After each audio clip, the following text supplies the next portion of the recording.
de la deuxième lettre de saint Paul apôtre aux Corinthiens.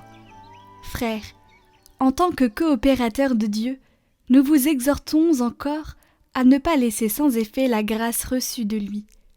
Car il dit dans l'Écriture « Au moment favorable, je t'ai exaucé. Au jour du salut, je t'ai secouru. » Le voici maintenant le moment favorable, le voici maintenant le jour du salut.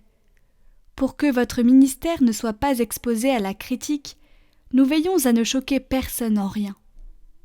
Au contraire, en tout, nous nous recommandons nous-mêmes comme des ministres de Dieu.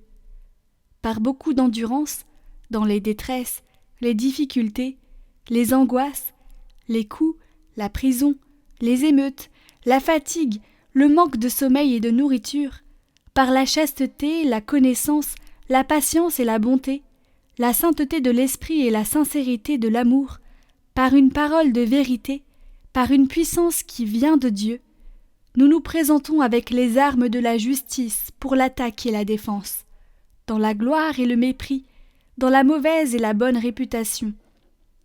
On nous traite d'imposteurs et nous disons la vérité. On nous prend pour des inconnus et nous sommes très connus. On nous croit mourants et nous sommes bien vivants.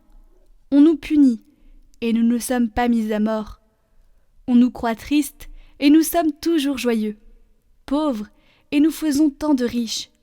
Démunis de tout et nous possédons tout.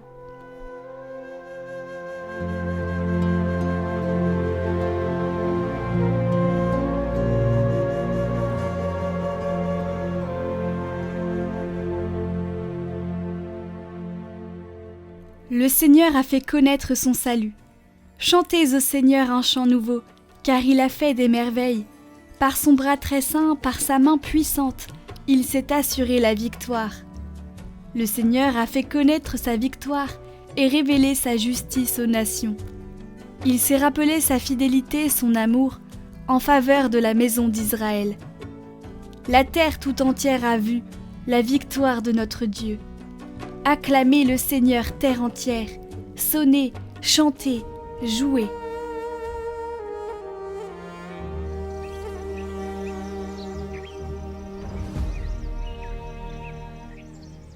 Évangile de Jésus-Christ selon saint Matthieu. En ce temps-là, Jésus disait à ses disciples : « Vous avez appris qu'il a été dit « œil pour œil et dent pour dent ». Eh bien moi je vous dis de ne pas riposter aux méchants. Mais si quelqu'un te gifle sur la joue droite, tends-lui encore l'autre. Et si quelqu'un veut te poursuivre en justice et te prendre ta tunique, laisse-lui encore ton manteau. Et si quelqu'un te réquisitionne pour faire 1000 pas, fais-en 2000 avec lui. À qui te demande, donne. À qui veut t'emprunter, ne tourne pas le dos.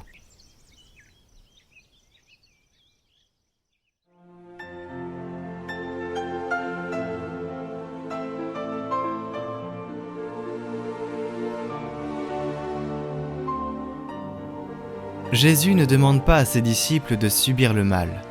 Au contraire, il leur demande de réagir, pas avec un autre mal, mais avec le bien.